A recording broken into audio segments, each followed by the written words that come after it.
A todos, muchas gracias. Realmente para uno es un verdadero honor estar aquí sentado compartiendo con el grupo de neurocirugía de la Universidad de Antioquia, un grupo verdaderamente reconocido y además compartir con el doctor Fernando González, que es de estos colombianos que nos hace sentir muy orgullosos en el exterior, médico y neurocirujano de la Universidad Javeriana. Posteriormente hizo nuevamente neurocirugía en el Instituto Barrow, en Arizona, donde también continuó con especializaciones en microcirugía de base de cráneo, microanatomía, cirugía de columna y neurocirugía endovascular. Y ahora hace parte de la Universidad de Duke en Carolina del Norte. Entonces, muy agradecidos con el doctor Fernando González, que está aquí con nosotros. Y el día de hoy haremos nuevamente estos Super Thursdays, donde compartimos especialidades como neurología, neurocirugía, radiocirugía y radiología intervencionista, donde compartimos diferentes conceptos, y lo importante aquí es alimentar todos los conocimientos que podamos y compartirlos en bien pues del manejo de los pacientes. Entonces, la dinámica en estos casos es, hablamos de un tema principal, que en el día de hoy serán malformaciones arteriovenosas y fístulas durales. Compartiremos tanto con las personas que están en formación, se discutirá un caso clínico. Posteriormente, después de una pequeña revisión del tema, se mostrará cómo se resuelve el caso y a lo largo de la charla haremos comentarios pues, con nuestro invitado especial, que en este caso pues, es un compatriota nuestro. Entonces, comenzaremos a mirar el caso. En esta oportunidad hablaremos de una paciente de 64 años de sexo femenino que presenta cefalea súbita asociada con vómitos y alteración del estado de conciencia. En este caso se realiza un estudio escanográfico de urgencia donde se ve esta hemorragia frontovasal izquierda asociada con cambios por edema perilesional que se extiende cranealmente hacia el lóbulo frontal del mismo lado. En este caso se solicitó un estudio arteriográfico y estos son los hallazgos del mismo. Esta es la arteriografía de la arteria carótida interna izquierda, perdón, aquí me aparece el cursor.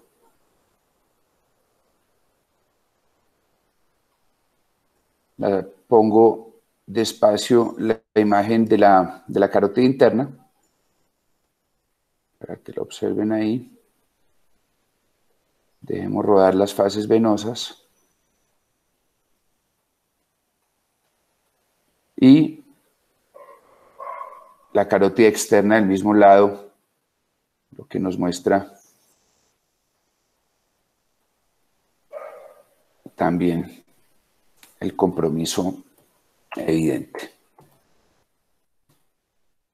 Entonces, bueno, teniendo esta lesión, con esta hemorragia, me gustaría conocer el concepto pues, de diferentes especialidades, de qué sería la definición, cómo la abordarían, qué piensan del pronóstico de la lesión.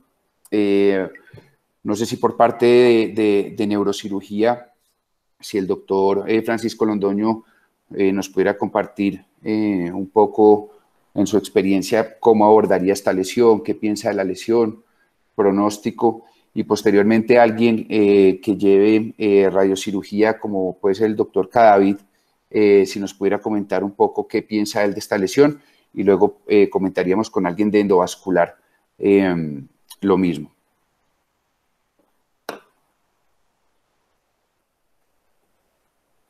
Adelante, Pacho. Hola, buenos días. Buenos días.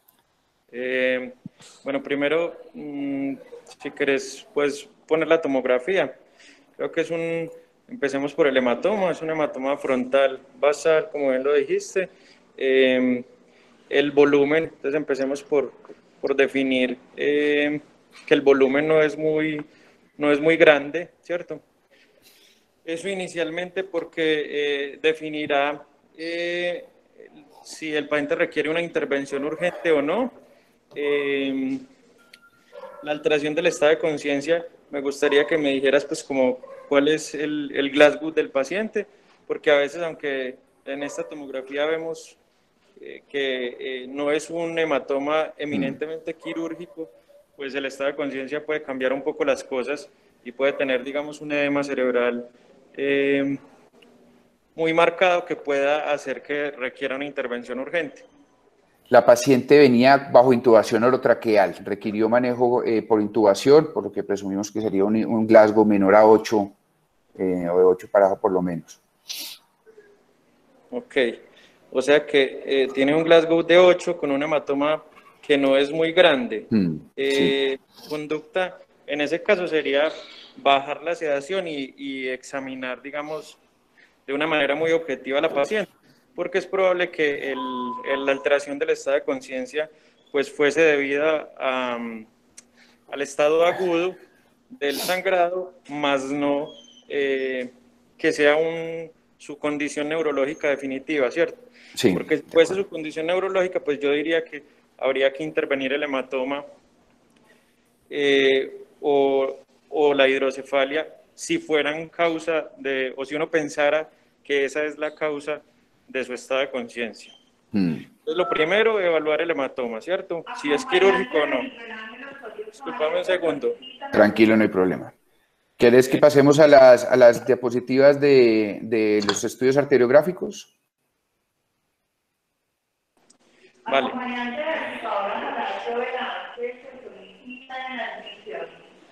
Listo, entonces,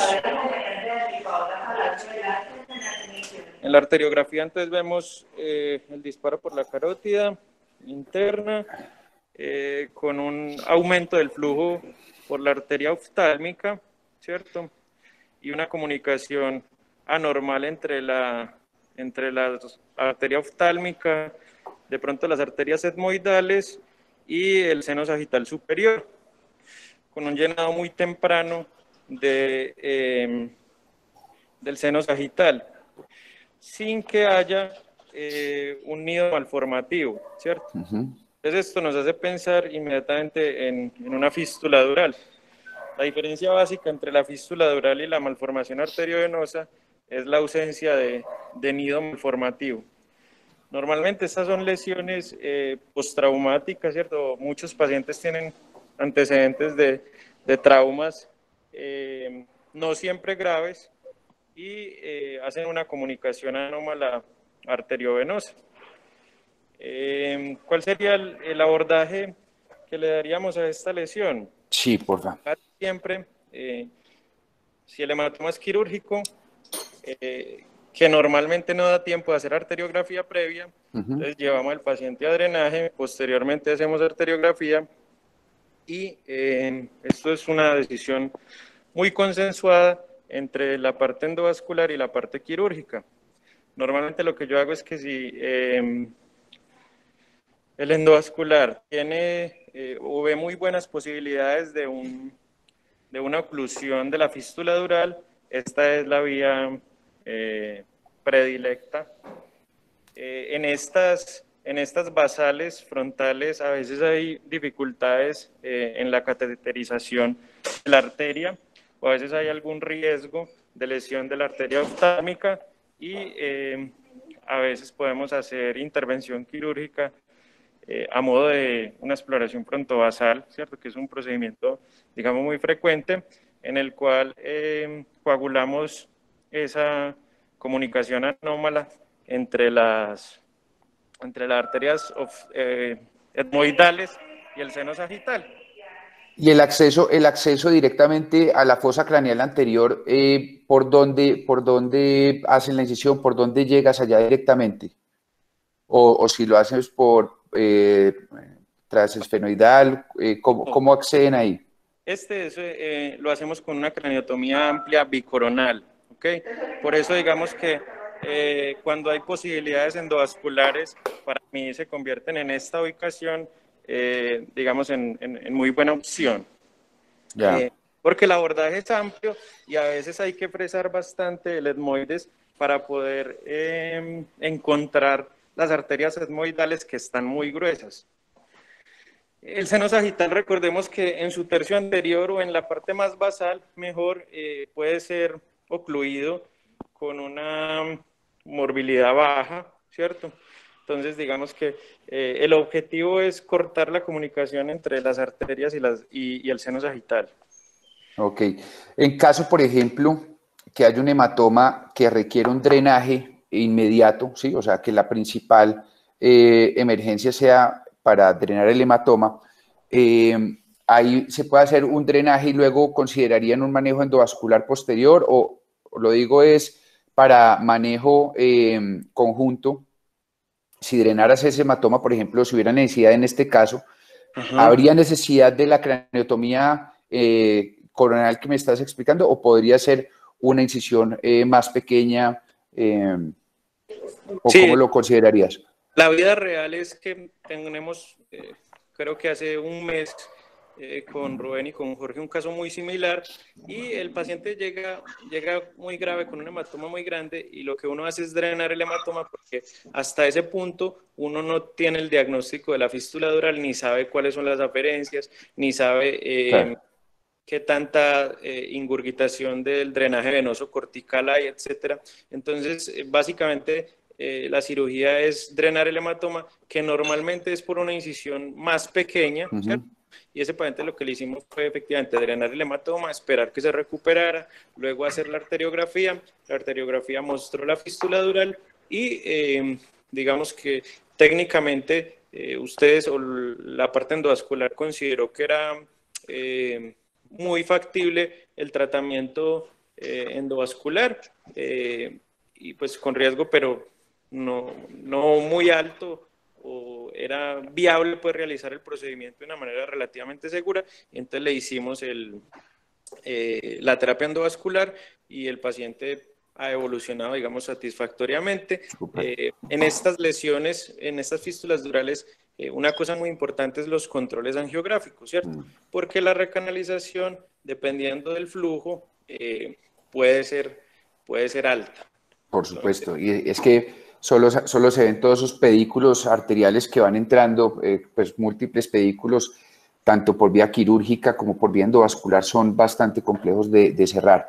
Me gustaría escuchar a alguien, puede ser el doctor Cadavid, por favor, si nos pudiera dar su concepto desde el punto de vista radioquirúrgico. ¿Qué piensa de estas lesiones? Son lesiones fistulosas que tenemos entendido que no suelen tener un buen pronóstico las fístulas durales con radiocirugía, el tiempo de cicatrización. Que nos pudieran compartir, por favor, con nosotros brevemente para luego comentar con la parte endovascular. Gracias, Boris. Sí, no, estás expresando en mis conocimientos muy limitados de radiocirugía llegan. Esa lesión tiene un nido muy pequeño, yo no creo que sea susceptible de radiocirugía. Okay. Perfecto, doctor. Comentarle al doctor Entonces, Fernando Rossi González. El doctor Fernando, ¿qué nos puede decir el doctor Fernando González, que nos podría compartir del manejo de esta lesión? Bueno, yo creo que completamente de acuerdo con todo lo anterior. Un par de cosas antes. A veces es posible hacer una escanografía, una angiotomografía, y en la angiotomografía se ve la vena dilatada, que se conecta muy cercana al bulbo olfatorio y a la placa perforada del etmoides, muy cerca al nervio olfatorio.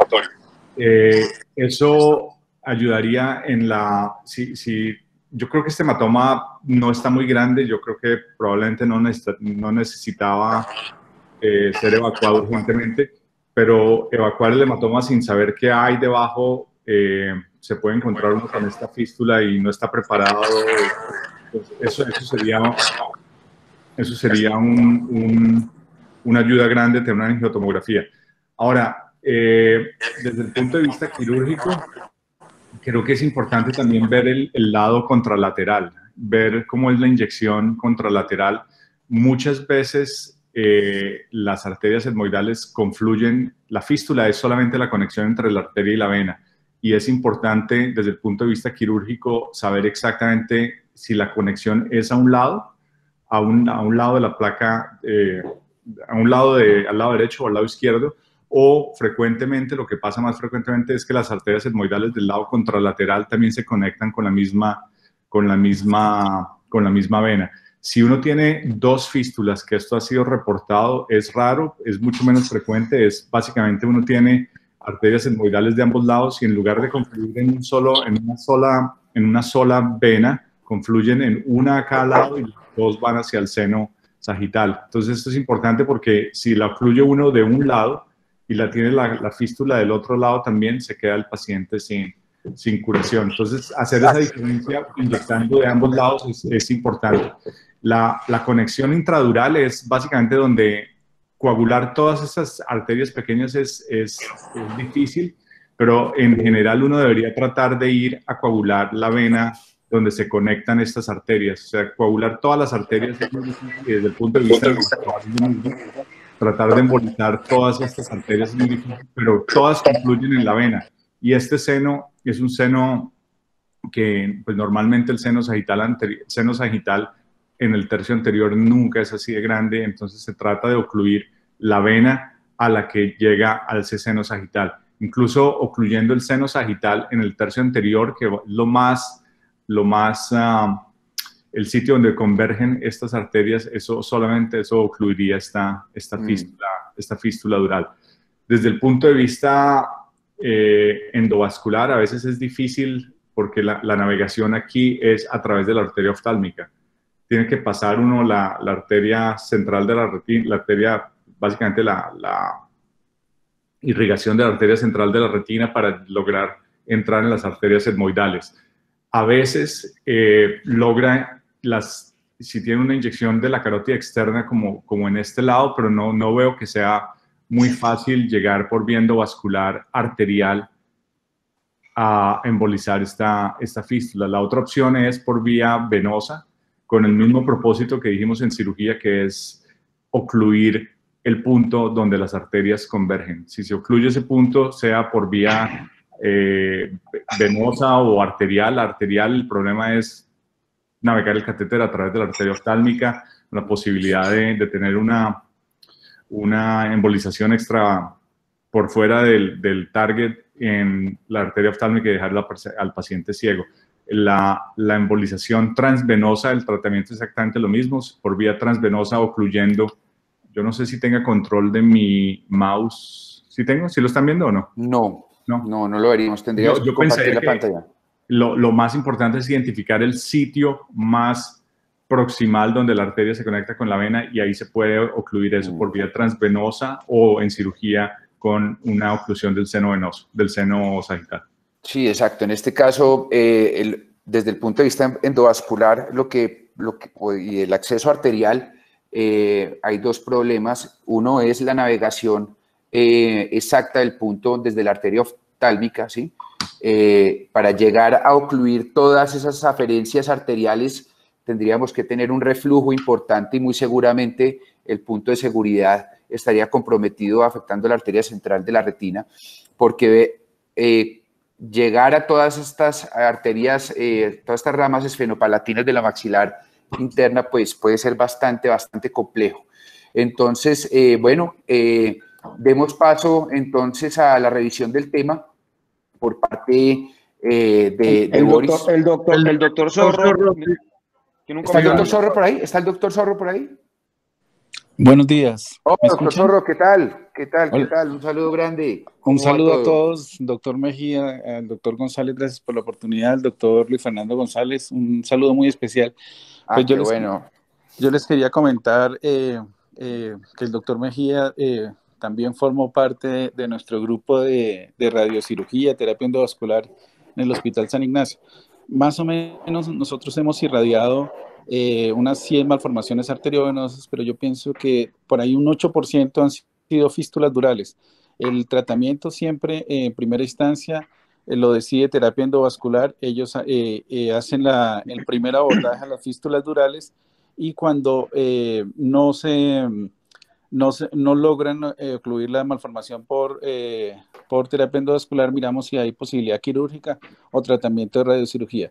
Específicamente en radiocirugía, yo creo que hemos irradiado más o menos unas 8 fístulas durales.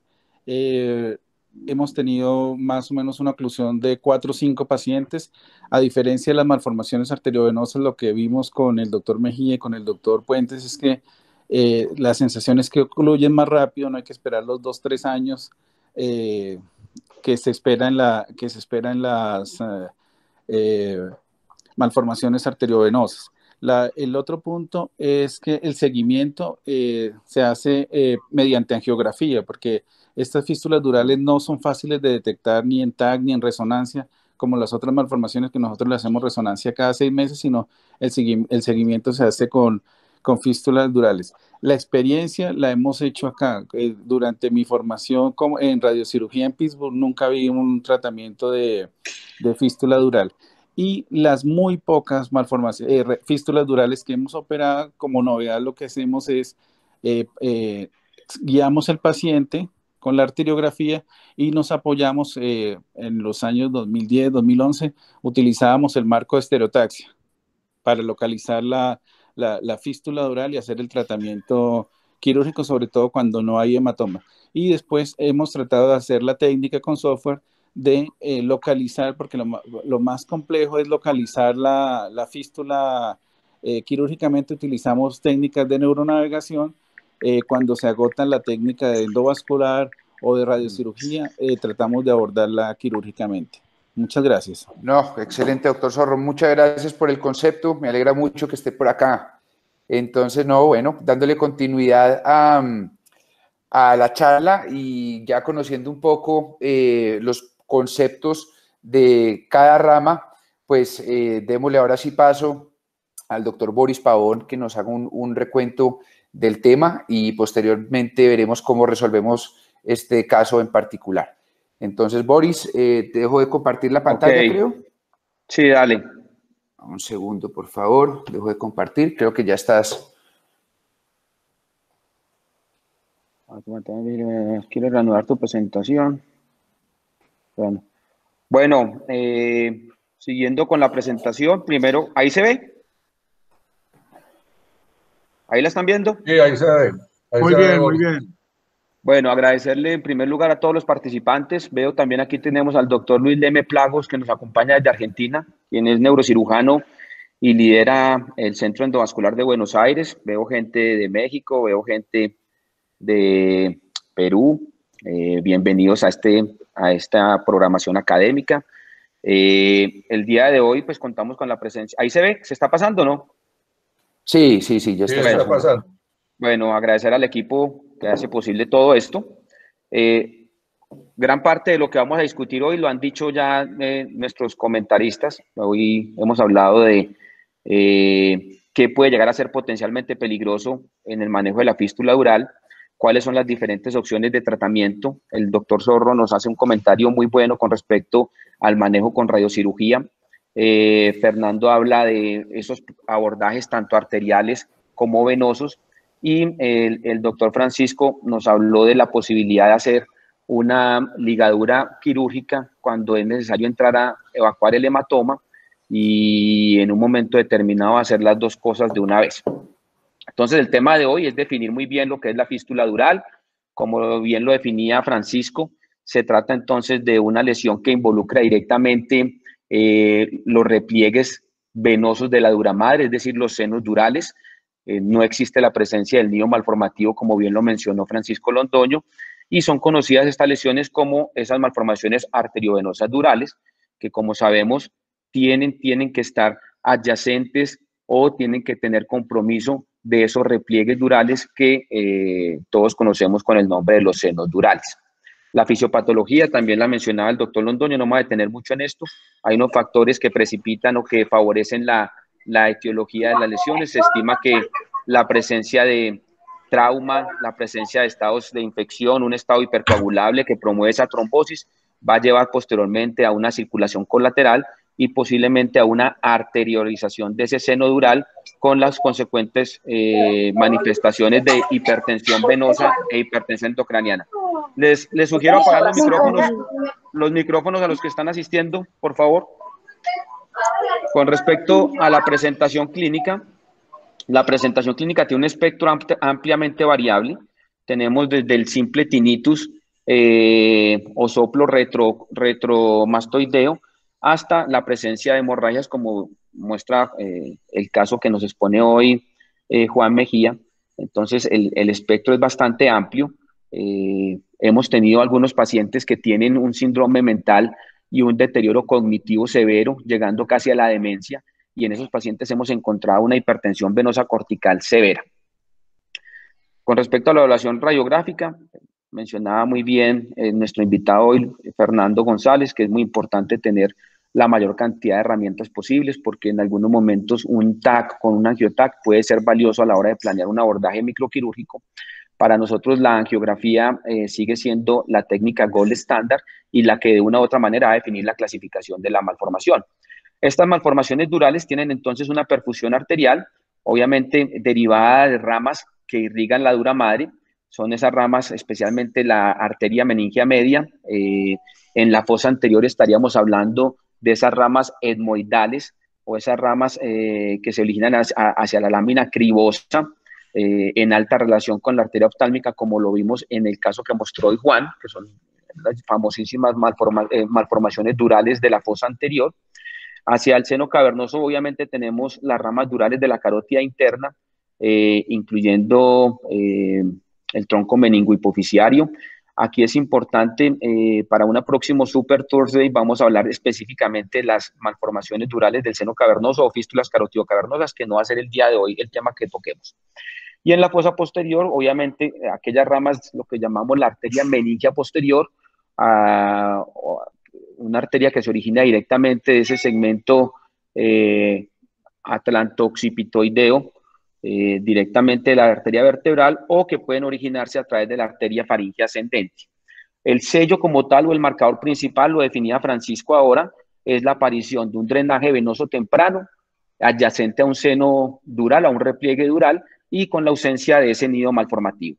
Yo quiero presentarles rápidamente parte de lo que tuvimos la experiencia de compartir en el pasado Congreso Mundial que se realizó en Italia, y en donde presentamos el manejo de malformaciones durales utilizando una técnica que se llama asistida con balón, técnica balón asistida.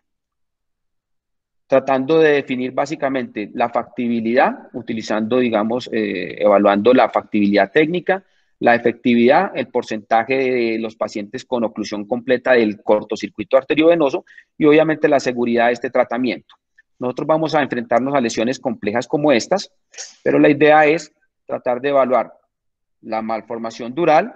Tradicionalmente utilizamos unos líquidos embólicos y utilizamos una técnica que se llama tapón y empujado o plug and push, pero lo que queremos modificar o lo que presentamos en el pasado congreso fue una técnica asistida con balón, tratando de utilizar una técnica que nos permita el tratamiento de estas lesiones en una sola sesión. ¿En qué consiste esto? Tradicionalmente, cuando yo quiero atacar una malformación dural, utilizamos unas técnicas asistidas con microcatéter, en donde empezamos la inyección, necesitamos obtener cierto reflujo o cierto taponamiento hacia el microcatéter. Podemos utilizar una técnica con doble microcatéter, uno localizado más distal y uno localizado más proximal. Se forma un tapón, esto es lo que llamamos en inglés el plug, se forma un plug, y una vez formado el tapón, esto nos permite que el resto del líquido embólico alcance el punto del cortocircuito. Esto es lo que tradicionalmente hacemos. Lo que pasa es que consume mucho tiempo, obviamente requiere muchos más materiales, 2 microcatéteres y una exposición radiológica importante. Lo que hacemos con la técnica con balón es inflar el balón, y obviamente al inflar el balón se evita ese reflujo y por lo tanto todo lo que se inyecta puede ser avanzado de forma anterógrada. Entonces, las ventajas ofrecidas con esta técnica asistida con balón es que no se necesita ese plug, todo avanza de forma anterógrada, nos permite controlar en un momento determinado si hay sangrado, nos permite el acceso a ciertas ramas o a ciertos ángulos en donde el microcatéter por sí solo no es capaz de navegar. Entonces, asistidos con este balón, podemos hacer algunas maniobras técnicas que van a facilitar el acceso hacia el punto fistuloso, va a reducir la cantidad de exposición radiológica y la cantidad de contraste a la que se expone el paciente. Utilizamos este tipo de balón. En los últimos, entre el año 2014 y 2018, revisamos retrospectivamente los pacientes tratados con fístulas arteriovenosas durales y encontramos un total de 76 pacientes tratados en Medellín. De esos 76 pacientes, la mayoría de ellos fueron pacientes sintomáticos, teniendo la cefalea y el tinnitus siendo los síntomas más frecuentemente encontrados. 27 de ellos fueron completamente asintomáticos y como dato importante que estamos en relación con lo que dice la literatura, tuvimos un 29% de pacientes con historia de trauma de cráneo que está en relación con una tercera parte de esto. Las distintas clasificaciones, aquí digamos, queremos adoptar la clasificación de un conocido y un gran enamorado de Colombia, que es el profesor Christophe Cognard, y para obviamente para las malformaciones de tipo fístula carótido-cavernosas utilizamos la clásica clasificación de Barrow, aquí con el profesor Cognard, quien es un enamorado de Colombia. Con respecto a la clasificación para los residentes, esto es siempre ha sido un poco confuso, pero si uno lo toma, si uno lo analiza, realmente no lo es tanto. Del grado 1, básicamente, aquí tenemos la aferencia arterial. ¿Ustedes están viendo el mouse ahí? ¿Se está viendo el mouse? Sí, señor. Bueno, aquí en la grado 1 tenemos que básicamente es una llegada, una fístula arteriovenosa con un drenaje anterógrado. Hola. Un drenaje anterógrado hacia el seno sin reflujo cortical y sin ectasia cortical.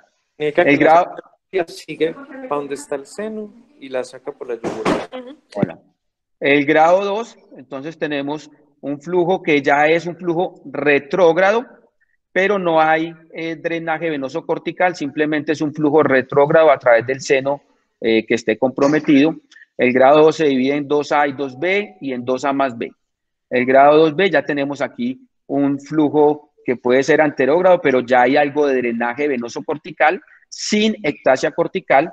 El grado 2A más B tenemos un flujo venoso retrógrado a través del seno con drenaje venoso cortical, pero sin ectasia cortical. El grado 3 de Cognard tenemos que ya no hay ningún flujo a través del seno, el seno está desvitalizado y lo que tenemos es un drenaje venoso cortical sin ectasia cortical. El grado 4, digamos que son las de más alto riesgo, son aquellas que ya tienen aneurismas venosos o ya tienen una ectasia cortical. El grado 5, menos frecuentes, son aquellas que ya tienen un compromiso severo y que básicamente buscan un drenaje venoso a través del plexo perimedular o el drenaje espinal. Esto es básicamente lo mismo. Tenemos el grado 1, es un flujo anterógrado. El grado 2, que se divide a su vez en 2A, 2B. Entonces, básicamente, el grado 2 tenemos un flujo venoso que ya tenemos un flujo venoso retrógrado, pero no tiene drenaje venoso cortical. El grado 2B ya hay drenaje venoso cortical, pero sin ectasia, al igual que el grado 3. Y el grado, siempre que hablemos de ectasia, estamos hablando de una malformación grado 4. ¿Sí? Con respecto a nuestra experiencia, entonces, la más frecuente fueron las fístulas del seno transverso, que estamos en acuerdo con la literatura, las fístulas perisimoideas tipo 1. Y con respecto a las malformaciones arteriovenosas de tipo fístula carótido-cavernosa, las más frecuentes fueron las grado D, que son las fístulas indirectas, en donde hay aferencias por los dos ejes carotidios, tanto internas como las dos carótidas externas. Para un total de 76 pacientes tratados, los procedimientos se hacen bajo anestesia general, no me voy a detener mucho en esto, y básicamente hicimos un abordaje transarterial, en la mayoría de los casos, 51 casos, transvenoso por vía venosa retrógrada en 11 casos, y un abordaje combinado en los 8 restantes. Importante, 70 de 76 pacientes pudieron ser tratados en una sola sesión, ya no es necesario hacer múltiples sesiones que en última instancia exponen al paciente a mucha radiación. En dos casos fue necesario utilizar, en 3 casos fue necesario utilizar 2 sesiones y más de 2 sesiones fueron utilizados en 3 casos. Esos 3 casos fueron una fístula carotidocavernosa y 2 fístulas durales. Déjenme compartir con ustedes algunos casos bien ilustrativos. Aquí tenemos un caso de una fístula dural, como ustedes pueden ver. Me voy a detener aquí, en donde tenemos un compromiso, obviamente, de la arteria meningia media. Ustedes pueden ver aquí cómo la arteria meningia media hay flujo anterógrado a través de los senos. Ustedes ven que aquí se opacifican normalmente el drenaje venoso, es decir, hay flujo anterógrado, pero de entrada ya vemos ectasia venosa cortical. Siempre que veamos ectasia venosa cortical, estamos hablando de una malformación grado 4. Este caso, digamos, es un caso relativamente sencillo, está localizado en la región torcular, sencillo para el abordaje endovascular, no tanto para... ¿Puedo hacer un comentario ahí? Sí, claro, claro. Si quieres, pasa el video un momentico. ¿En la P o en lateral? En la P. Y para. Dale. Un momento, te lo paro. Ahí. Espérate, tengo que... ¿Me dices dónde? Ya. Ahí o en dónde. Ya. Ok. Exactamente lo mismo que dijo Boris. La única cosa es que sí tiene drenaje. Si quieres, pasa el siguiente aquí. Entonces se conecta a la arteria, se conecta con el punto fistuloso está acá, pero esta vena cortical del otro lado, el flujo va en el sentido contrario. Sí. Las venas deben ir normalmente. Esta. Correcto. Del cerebro hacia el seno venoso. Esa vena, la sangre va en dirección, está en contravía. La sangre está yendo del seno hacia la corteza y está drenando en otra parte. Pero esa vena es, ver esas venas que van con el flujo al revés, son signos de hipertensión venosa y son signos ominosos de los pacientes pueden sangrar muy fácil. Esa vena es de pronto hasta más alto el riesgo que la dilatación venosa grande. Y está en el otro lado. Qué pena interrumpir. No, de eso se trata, que hagamos todo bien dinámico, profesor. Como bien decías ahora, y muchos de los que hacemos esto lo hemos conocido con el nombre del punto fistuloso o pie de la vena. Es fundamental identificar en dónde se encuentra ese pie de la fístula, digámoslo así. Es el pie, es el punto en donde está el cortocircuito, porque nada sacamos con hacer una embolización proximal o una embolización distal si no ocluimos adecuadamente ese punto fistuloso. La idea, si ocluimos ese pie o ese punto de la fístula, de una u otra manera, es la forma de garantizar la oclusión completa y definitiva del paciente. En este caso, entonces, navegamos un balón, como ustedes pueden ver ahí, el balón aquí se encuentra inflado, y entonces la idea es, a través del balón inflado, para evitar que el reflujo del material sea, digamos, nos adhiera el catéter o tengamos que utilizar mucho agente embólico, la idea es ubicarnos en el pie de la fístula, inyectar el líquido embólico y poder ocluir completamente la lesión. Aquí estamos haciendo la inyección y noten ustedes aquí, finalmente, obviamente, llenamos todo ese componente venoso y el control o la inyección por la carótida externa muestra que la fístula ha quedado cerrada y obliterada completamente. Este segundo caso, vemos aquí la inyección por el eje por la carótida interna derecha, pero cuando hacemos la inyección por la externa encontramos esta imagen. Esta imagen muestra un plexo o un cierto cortocircuito arteriovenoso en la línea media, digamos en topografía del seno sagital inferior, región de la tórcula, pero vemos otro componente distinto hacia el seno lateral izquierdo. Entonces aquí es donde definimos en dónde realmente se encuentra el pie de la vena o el sitio fistuloso. Cuando hacemos la proyección lateral, como ustedes pueden ver acá, encontramos una hipertensión venosa cortical franca. Ese seno lateral y esa vena yugular que ustedes están viendo ahí es la vena yugular del lado contralateral. En este momento no estamos teniendo un drenaje anterógrado por nuestro seno, ¿sí? Ustedes están viendo ahí, ¿cierto? ¿Se ve bien? Sí, se ve bien. Bueno, entonces tenemos aquí componentes durales de la carótida interna. Aquí está la arteria del tentorio en el eje carotidio izquierdo. La arteria vertebral también desemboca o tiene algunas ramas muy indirectas hacia esa lesión, pero cuando analizamos detenidamente o detalladamente la inyección por el eje de la carótida externa izquierda, vemos que efectivamente hay compromiso, por supuesto, de la arteria meningia media, hay algunas ramas de la arteria faríngea ascendente y, por supuesto, hay compromiso de la arteria vertebral. La arteria meningia accesoria puede incluso muchas veces originarse directamente de la arteria occipital, pero vemos cómo llenan directamente a un sitio fistuloso. Decidimos utilizar la de mayor calibre, que en este caso es la arteria occipital, se navega un balón y a través del balón posteriormente inyectar nuestro agente embólico. Aquí está el balón navegado, aquí estamos durante la inyección. Noten ustedes, aquí todavía se ve que está abierto el cortocircuito, aquí se ve perfectamente la hipertensión venosa cortical, la ectasia venosa cortical. Seguimos con la inyección y aquí todavía persiste el cortocircuito. Noten ustedes aquí en este tan rápido el jet que se ve de la arteria del tentorio, la arteria de Bernasconi Casinari, sigue llenando la fístula. Seguimos la inyección hasta obtener la obliteración completa de el punto fistuloso. Entonces, noten ustedes aquí los controles finales. Esta es la proyección anteroposterior de la carótida externa. Muy posiblemente entonces el punto fistuloso se encontraba hacia ese seno lateral. Este es el control final donde no observamos cortocircuito arteriovenoso. Esta es la inyección por la arteria carótida interna y retrospectivamente posiblemente hayamos pensado que el punto fistuloso estaba sobre la línea media, pero no era así. Realmente el punto fistuloso se encontraba hacia ese seno lateral izquierdo. Esta es la proyección lateral en el pre y en el post. En nuestra experiencia, la obliteración fue adquirida en el 96% de los casos. Entonces, es una obliteración realmente significativa. Una malformación dural que quiero compartir con ustedes, esta es la inyección a través de la carótida común, pero cuando hacemos ya, ustedes ven esta lesión se ve de una alta complejidad.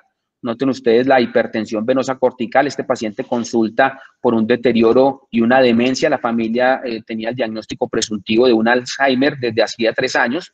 Aquí la inyección selectiva por la arteria carótida interna, en donde se ve un tronco meningohipoficiario completamente ectásico y desembocando hacia esa región del seno lateral.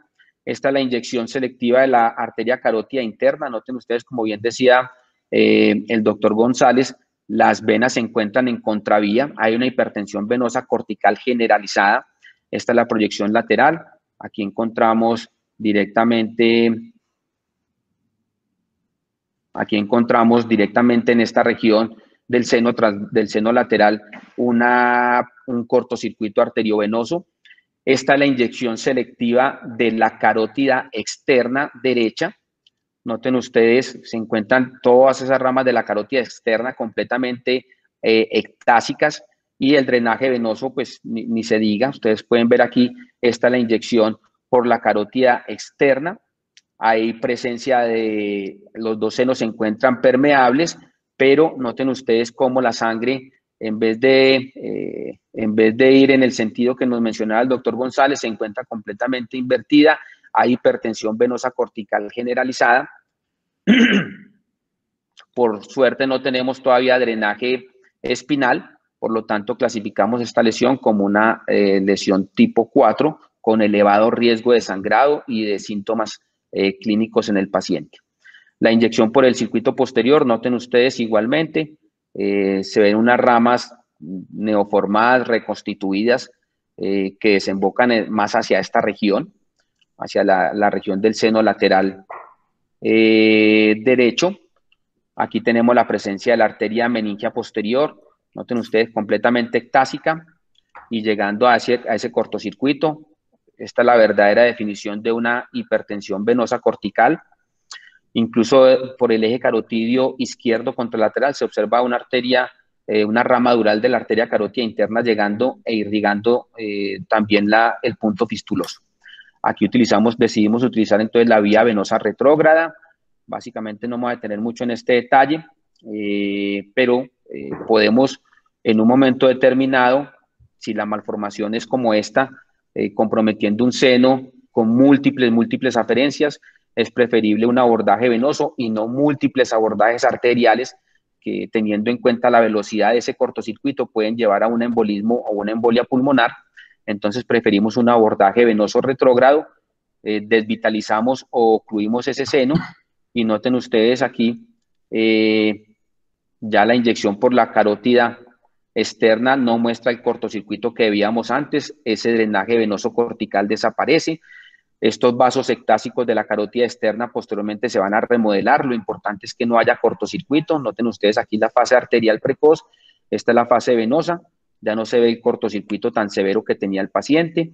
La inyección por la carótida interna sigue mostrando algunas venas, pero noten ustedes aquí cómo esas venas son extremadamente, ya el drenaje venoso se encuentra muy lento. Esas venas finalizan presentando una trombosis. Noten ustedes aquí, toda esta imagen blanca que se ve aquí es el contraste que ha quedado con cierto éxtasis, ya no tiene esa velocidad. Ese paciente va a presentar una trombosis venosa cortical, y en estos casos sí es importante dos recomendaciones. En esos casos donde ustedes tienen una hipertensión venosa cortical, el paciente tiene que tener esos anticonvulsivantes.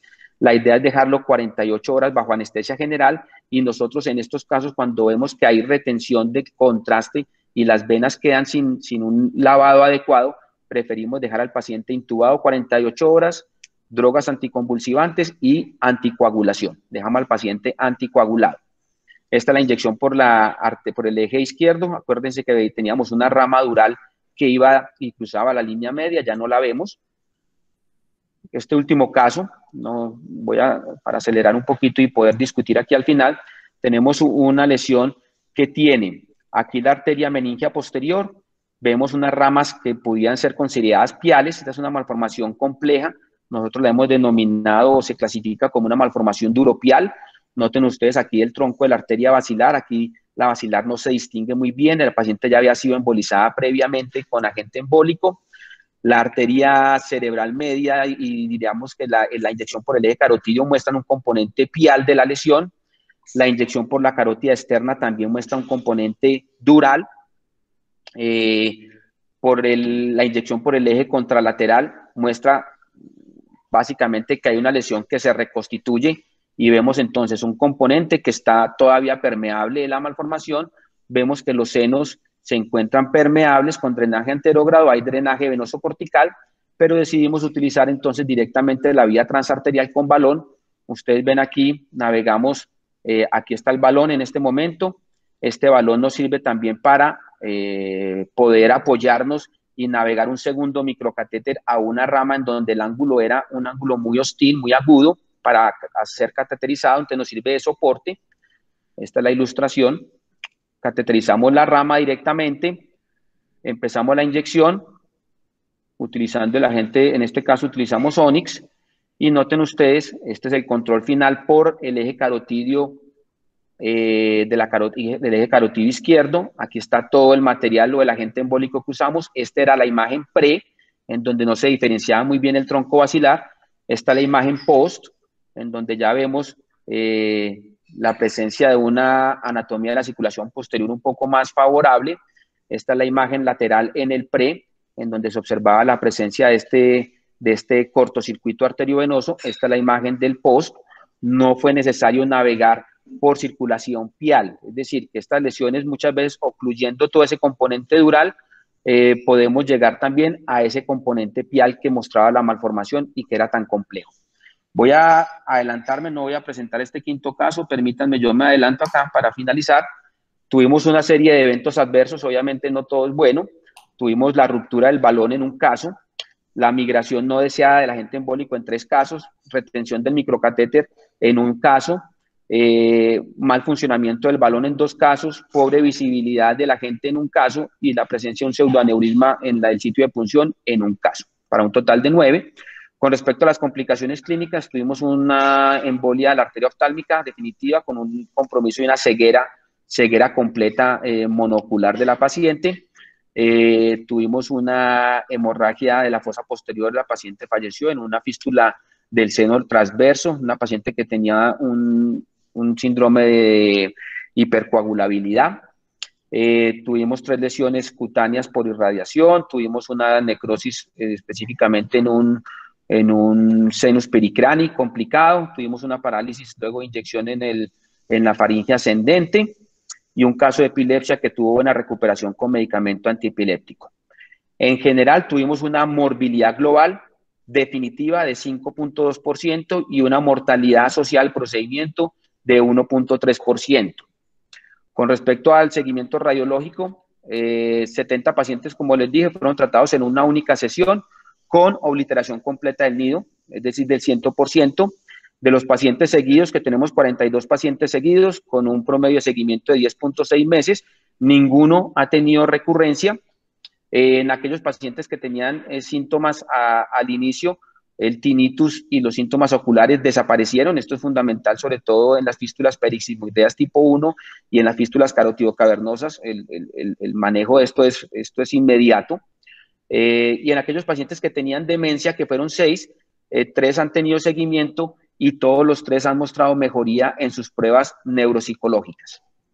Para finalizar, algunos conceptos. Básicamente, la técnica asistida con balón tiene unas ventajas en temas de tiempo, exposición radiológica y, por supuesto, en economía del material de embolización. En conclusión, las técnicas asistidas con balón para el tratamiento de estas fístulas durales mostraron que tenían una efectividad técnica, es decir, que eran posibles en el 100%, que tenemos una oclusión completa en el 96%, por lo tanto es una técnica efectiva, y la morbilidad y la mortalidad asociada, es decir, la morbimortalidad es del 6.5%, que consideramos es una técnica segura. Muchísimas gracias, es un tema complejo, esperamos poderlo seguir compartiendo con los residentes y con ustedes en otro momento, y queremos darle continuidad a nuestro invitado y a la resolución del caso. ¿Puedes conectarte, Juan, por favor? En esas estoy, paso enseguida a compartir la pantalla. Comparto ahora. Bueno, por ahora, profesor Fernando, ¿me escuchas? Sí, sí, sí. Muy buenos sus casos, especialmente el último, impresionante, el de la conexión pial y dural. Ok, te agradezco. Sí. ¿Me escuchan y ven la diapositiva o cómo está la cosa? Antes de arrancar, Juan, yo quisiera preguntarle a nuestro invitado, pues tenemos un par de preguntas, pero la primera, que es muy importante para los residentes y para el servicio, es como tu opinión allá en Duke y después de haber pasado por el Barrow y después de haber pasado por Filadelfia, ¿cuál crees tú que es el futuro de la neurocirugía vascular? Esa es como la pregunta obligada a todos los invitados que traemos a esta sesión. ¿Cuál es el futuro? Y después ya nos adentramos un poquito en el tema de las fístulas. Fernando. Bueno, de nuevo, Boris, muchas gracias. Andrés, gracias por la invitación. Creo que el futuro, definitivamente el rol de la terapia endovascular va a crecer y eso se ha visto en los últimos 5 años, el progreso es exponencial. El problema más grande, yo pienso que en la medida en que la terapia endovascular crece y se hace más ubicua, el entrenamiento de los residentes en cirugía se disminuye. Pensar que hay aneurismas que se pueden tratar igualmente con mínima morbilidad y mortalidad por vía endovascular que por vía quirúrgica. Al tratar muchas cosas por vía endovascular, el entrenamiento es el que va a sufrir. Y probablemente en un futuro no muy lejano va a ser muy pocas las personas que van a clipar un aneurisma. Y los que no se pueden tratar por vía endovascular, desafortunadamente son aneurismas que van a ser muy complejos, especialmente sin el entrenamiento para eso. Creo que ese es un problema que está en todas partes. Cada vez operamos menos, cada vez se hace más endovascular. Eso es algo que yo no veo qué solución pueda tener en este momento, pero al mismo tiempo la terapia endovascular es definitivamente manejada por tecnología y la tecnología cada año va a ser mejor, los materiales son mejores, se van a hacer mejores catéteres, mejores materiales para embolizar y eso hace que avance muchísimo más rápido y muchísimo más, es mucho más homogénea, que la curva de aprendizaje es mucho más plana que la curva quirúrgica. Ese sería mi comentario. Con relación al... ¿Puedo comentar del caso o...? Sí, sí, al caso y al tema de fístulas quisiéramos conocer primero el caso y segundo, en general, en el manejo de las fístulas allá en tu centro. Obviamente, pues, sabemos que la parte endovascular es muy fuerte, pero ¿en qué situaciones específicas estás haciendo cirugía o has dejado la cirugía solamente para esas fístulas espinales? O las fístulas durales y craneanas las manejas todavía con cirugía.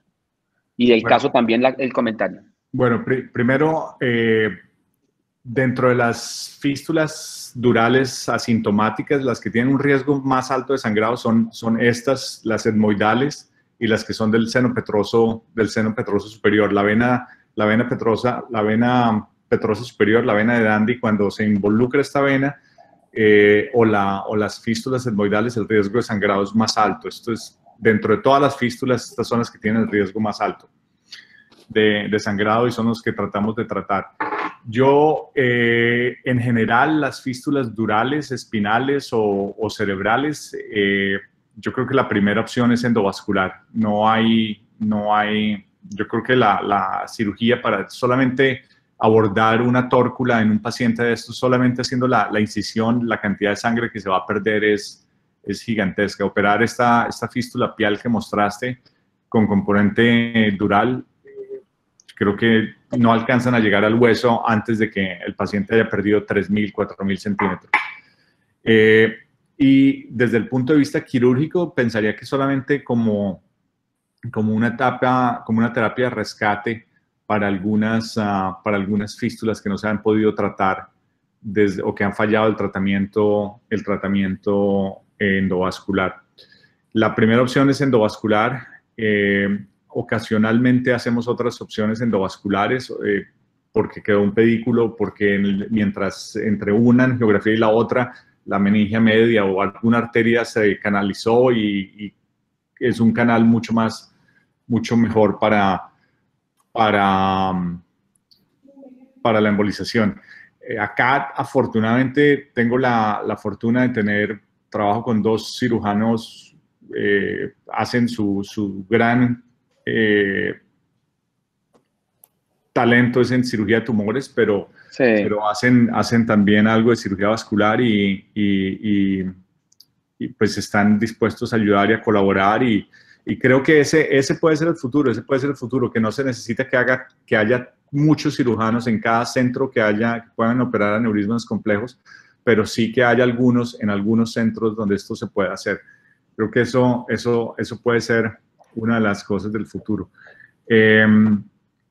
Dentro de la clasificación de las fístulas, especialmente esto es para los residentes, las clasificaciones son muy complejas y ahí tú mostraste 3 o 4 y podría encontrar uno más, pero la pregunta clave siempre que se ve una angiografía es, uno, ver dónde está, o sea, la respuesta que uno tiene que encontrar es dónde está el punto fistuloso, que es el pie que mostraste. Esa es la primera cosa que uno tiene que contestarse y de eso, una vez sabe uno dónde está el pie fistuloso, el punto fistuloso, el tratamiento ya depende de quién lo vaya a hacer y desde el punto de vista quirúrgico es encontrar ese sitio también, porque ese sitio se puede coagular, se puede resecar, o desde el punto de vista endovascular, lograr dejar que el material el embosilato se deposite en ese sitio exclusivo sin que migre. Desde el punto de vista de clasificación, creo que lo más importante para los residentes es saber, uno, si tiene flujo retrógrado o flujo anterógrado. Si vemos una fístula incidental, paciente asintomático, encontramos la fístula por cualquier razón y se le hace una angiografía y todo el flujo está anterógrado, probablemente ese paciente no tiene un riesgo de sangrado alto, no tiene un riesgo de hacer una encefalopatía por hipertensión venosa. Esos pacientes generalmente los seguimos. Una vez el flujo va en contravía, bien sea al seno venoso del otro lado o a las venas corticales, una vez las venas corticales están involucradas, eso ya se considera como eleva el riesgo de sangrado. Entonces la pregunta clave es, 1, ¿dónde está el punto fistuloso? 2, el drenaje es anterógrado o retrógrado. Y 3, si las venas corticales están comprometidas tempranamente. Con las fístulas etmoidales y con las fístulas del seno petroso superior, generalmente las venas corticales están comprometidas y el flujo es retrógrado, el flujo en lugar de ir hacia la vena, por ejemplo, en una fístula del seno petroso superior, en lugar de ir de la vena de Dandy hacia el seno petroso, va y hace una ingurgitación venosa del cerebelo y del puente. Esos serían mis comentarios. Muchas gracias por la oportunidad y ahí veo en la audiencia muchos compañeros míos de mi época, Andrés Arbeláez, el doctor Zorro, Nicolás, Omar López y muchos, pues profesor Cadavid, que no lo veía yo hace más de 25 años. Muchísimas gracias por la... ¿Cómo lo ve? ¿Cómo lo vio? ¿Cómo vio al doctor Cadavid? Lo veo igualito. Fernando, no, agradecerte tu participación. Nos quedaríamos aquí hablando toda la mañana, pero queremos darle continuidad aquí a la resolución del caso Juan. Ánimo. Y posteriormente quiero hacer como unos pequeños comentarios tanto al doctor Luis Leme como posiblemente al doctor Pulgarín, quien es un local aquí en Medellín. También quiero conocer su opinión. Dale, Juan.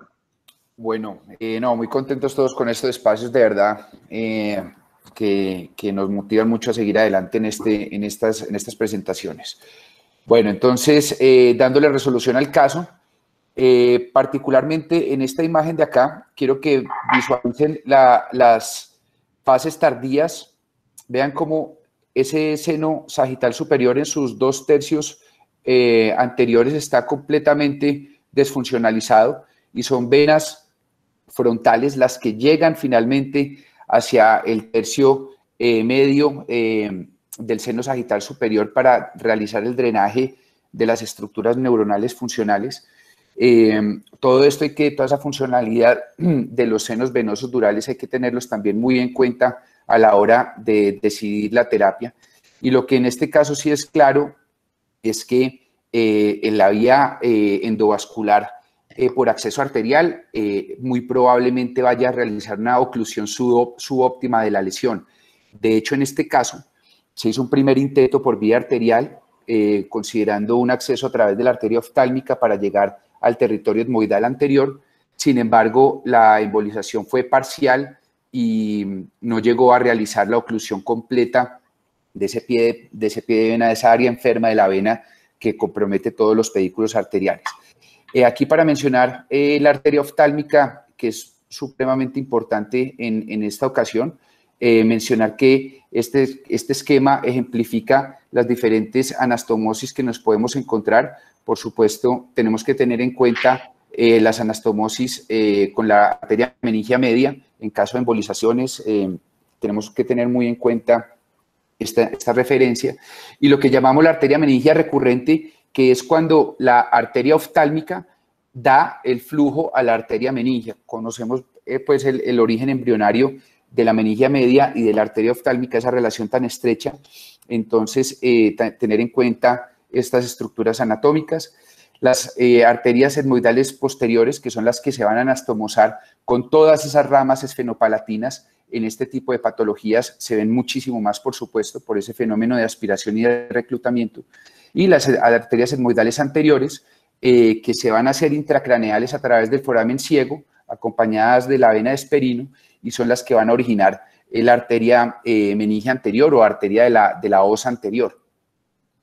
Este es el foramen ciego en relación con la crista Galli y con la lámina criiforme.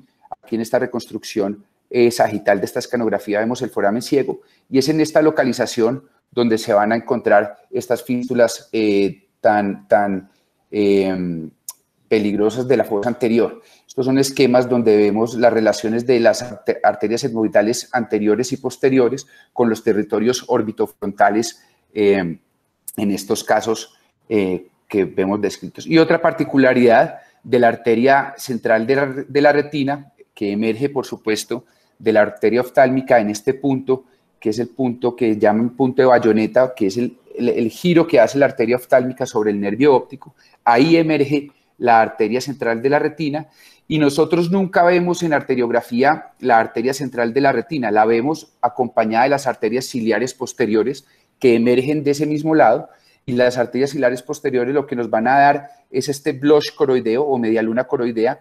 Entonces, cuando nosotros vemos este signo de la medialuna coroidea, indirectamente estamos viendo la permeabilidad de la arteria central de la retina, que es muy importante para nosotros.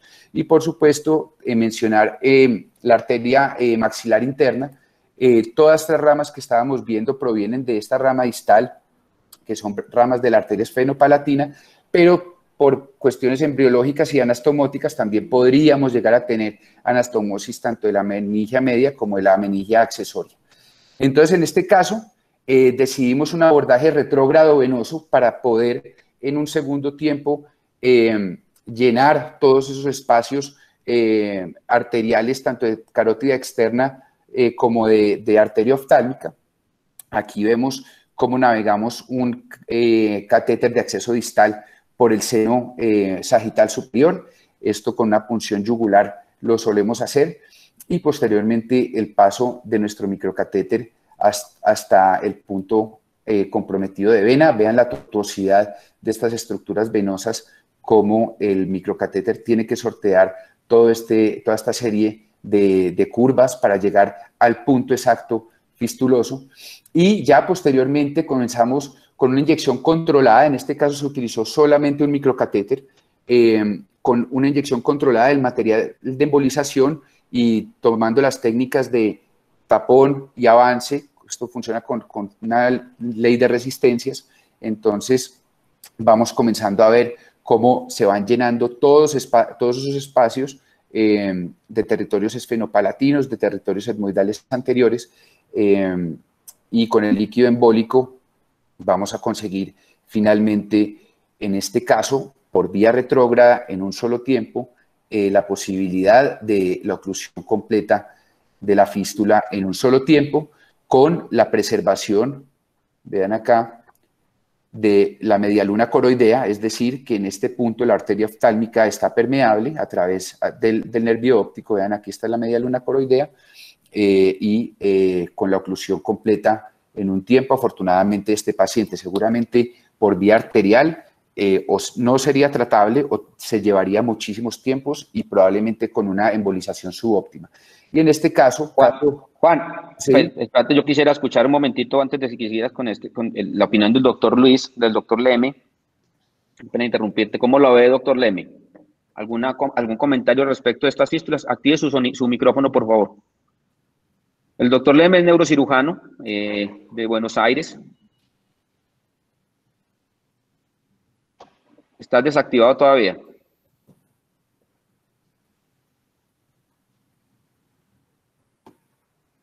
Jorge Pulgarín, mientras tanto, mientras el doctor se nos conecta. Jorge, ¿qué piensa Jorge?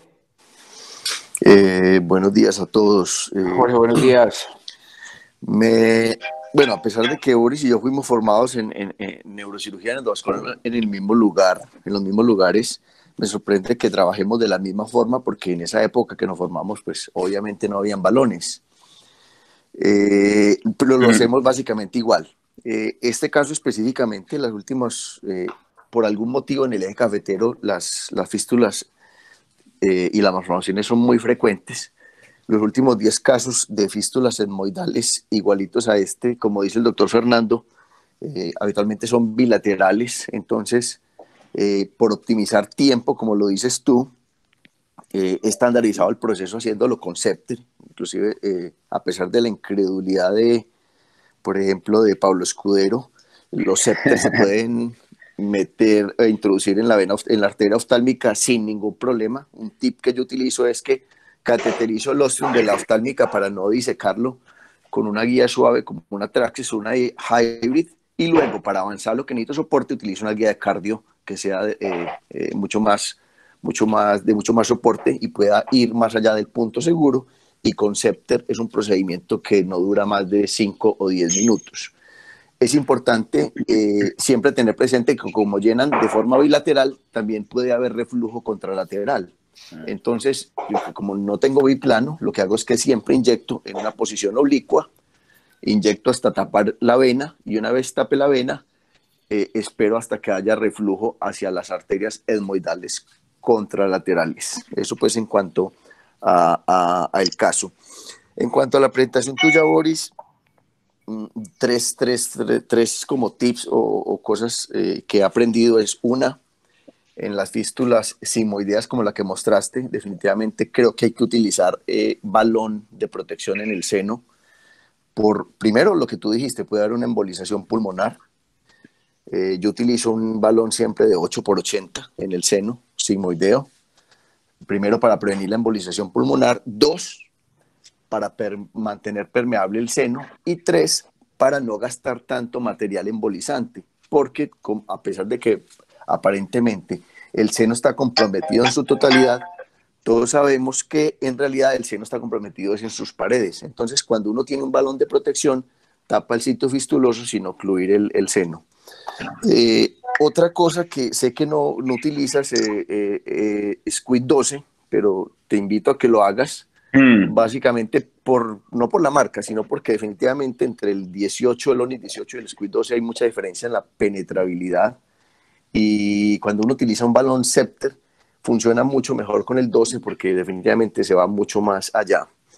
Y por último, en las fístulas que llenan por la arteria occipital, esas fístulas sigmoideas que llenan por la arteria occipital, yo inicialmente las abordaba también así como vos, por la arteria occipital, pero me di cuenta que mucho del material embolizante se va distal, se va hacia las arterias después del cuero cabelludo y poco penetraba.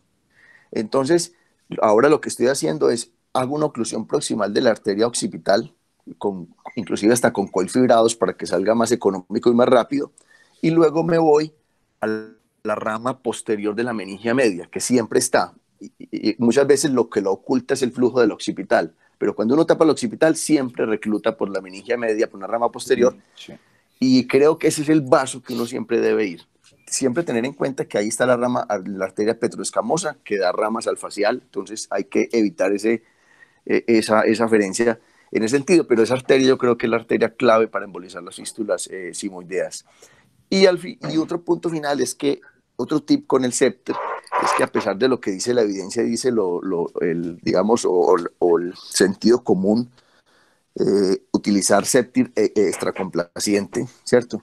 Que yo veo que la mayoría de los que utilizan Scepter utilizan ese extracomplaciente. Yo no volví a utilizar extracomplaciente porque me parece que es mucho más predecible el llenado, Boris. El Scepter 4x10 llena de una forma más predecible, inclusive cuando uno está inyectando, por ejemplo, en arterias como la cerebelosa o la AICA o la PICA, que son arterias de mucho cuidado al insuflar los Scepter, al ser tan predecible el 4x10 o complaciente, hace que la posibilidad de ruptura, que escuché que mencionaste un caso de ruptura arterial, me parece que funciona más bien el 4x10 que el 4x11. Esas son como las anotaciones, pero excelente presentación y excelente la dinámica de esta reunión, porque una reunión muy, muy académica, muy alto nivel. Muchas gracias. Te agradezco mucho, Jorge, el feedback y los comentarios bien ilustrativos. Ese de ocluir la occipital me queda sonando mucho para los próximos casos, porque tenés razón, es mejor ir por la meningia media, va a ser mucho más directo y menos cantidad de material. Esa occipital efectivamente es completamente clásica, se lleva mucho material y mucha parte se pierde en el cuero cabelludo. Tenés razón, o sea, esa parte la vamos a reevaluar. Juan, haz el cierre y dejamos al doctor Leme y a Fernando. Terminemos ya pronto con este último caso, que es bastante similar desde el punto de vista arteriográfico. Vemos en este caso una diferencia en relación con las aferencias arteriales, donde vemos compromiso de arterias etmoidales anteriores provenientes de la oftálmica, pero también tenemos estos componentes orbitofrontales piales, por lo que consideramos un diagnóstico en este caso de una fístula arteriovenosa duropial. En este caso en particular es a una vena de drenaje cortical, porque si vemos aquí la continuidad del seno sagital superior en su tercio distal está parcialmente trombosado o hipoplásico, y en este caso pues también consideramos una vía retrógrada venosa queriendo ubicar nuestro catéter de acceso distal en el tercio anterior, con un primer microcatéter lo más cercano posible al pie de vena, lo que más no pudiéramos llegar en adelante, y en este caso utilizamos la técnica de olla a presión con coiling, porque pues, es un análogo de lo que sería la técnica de balón, es esta técnica de obstrucción retrógrada para un avance anterógrado del material de embolización que nos llegue directamente al nido y que en caso de tener un reflujo retrógrado no tengamos una migración al seno sagital superior. Entonces, en este caso, ahí vemos la navegación de nuestro catéter de acceso distal. Lo vemos acá en la lateral, bien hasta... Dios. Perdón que esto se adelanta aquí. Bueno, tenemos aquí nuestra navegación de nuestro catéter de acceso distal, un coiling proximal con el catéter que localizamos en la posición más proximal.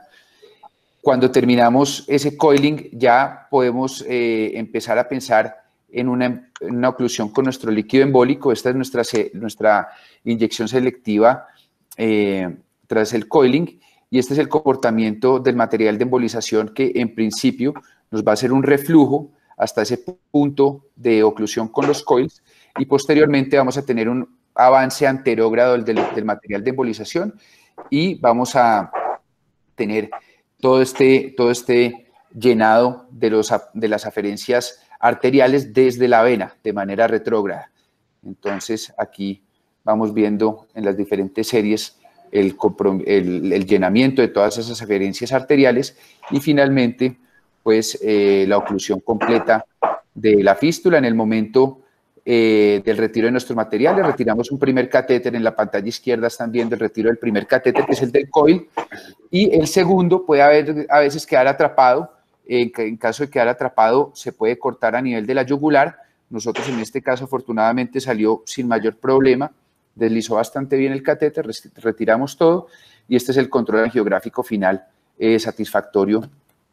Juan, muy bien, muy buen el caso. Qué pena cortarte, quisiera ver escuchar el comentario del doctor Luis. Qué pena cortarte, Juan, pero mucha gente me está escribiendo por aquí que está espectacular la charla, pero que tienen que ir a trabajar. No, démosle ya, porque es que sí nos excedimos bastante. Doctor Leme, ya para hacer después el cierre del doctor González. Bien, Boris, muchas gracias por darme la palabra, ha sido una excelente presentación realmente. Y yo quiero dejar, y a modo de resumen, 3 elementos. El primero es el siguiente: la fístula dural hay que ir con una estrategia, hay que ir con una táctica y tener un estudio muy acabado de la parte diagnóstica.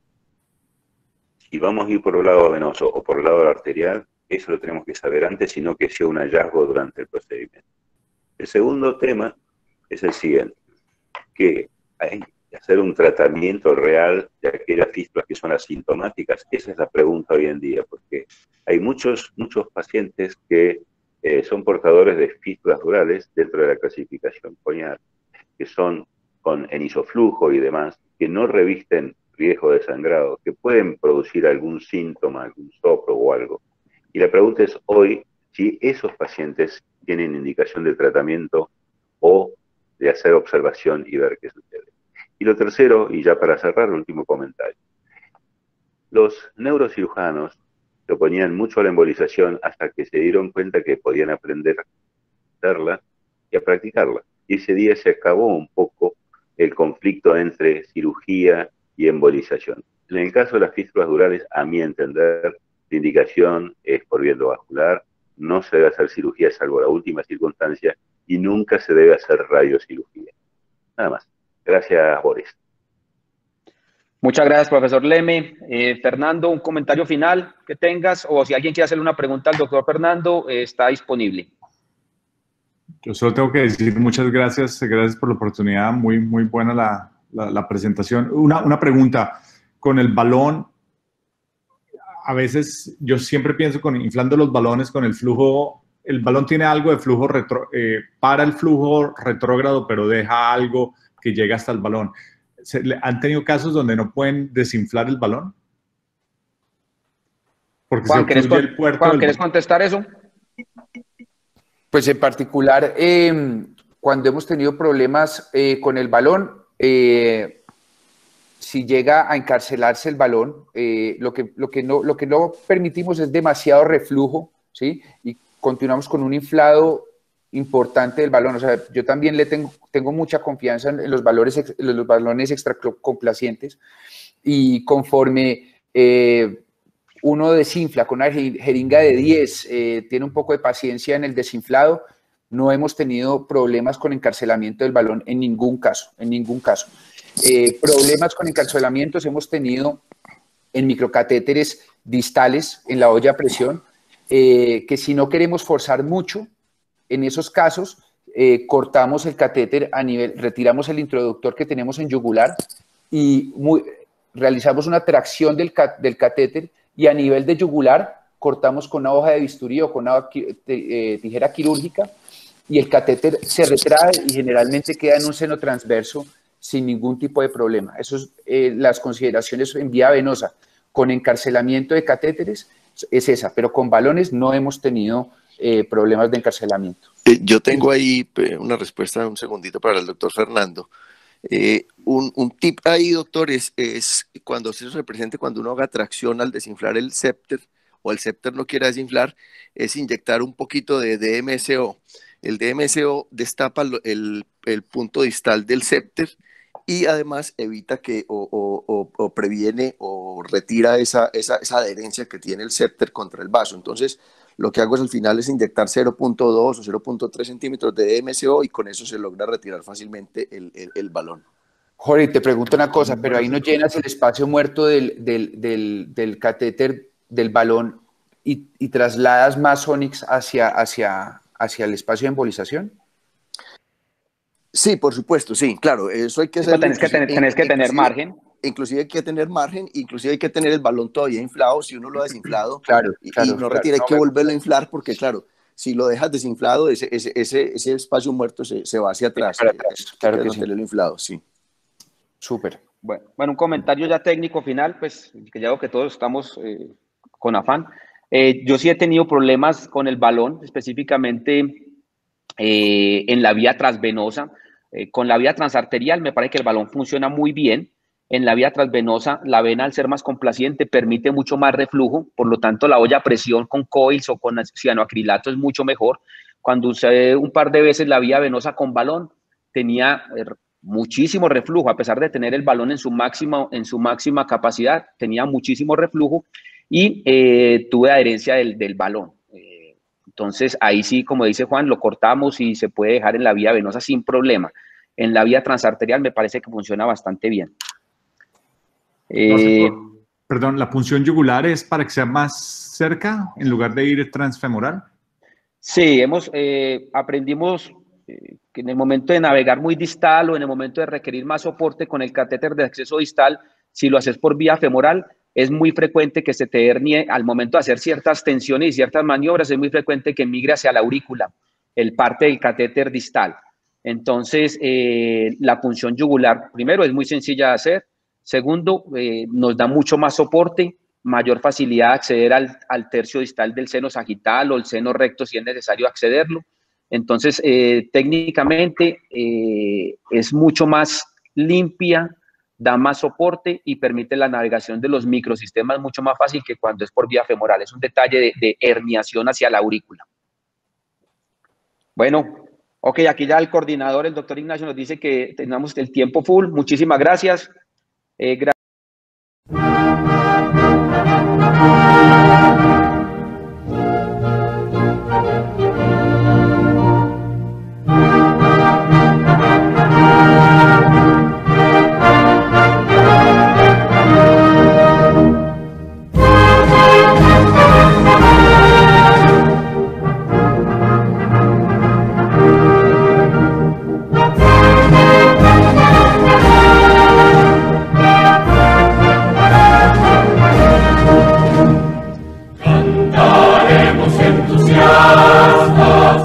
A nuestra universidad.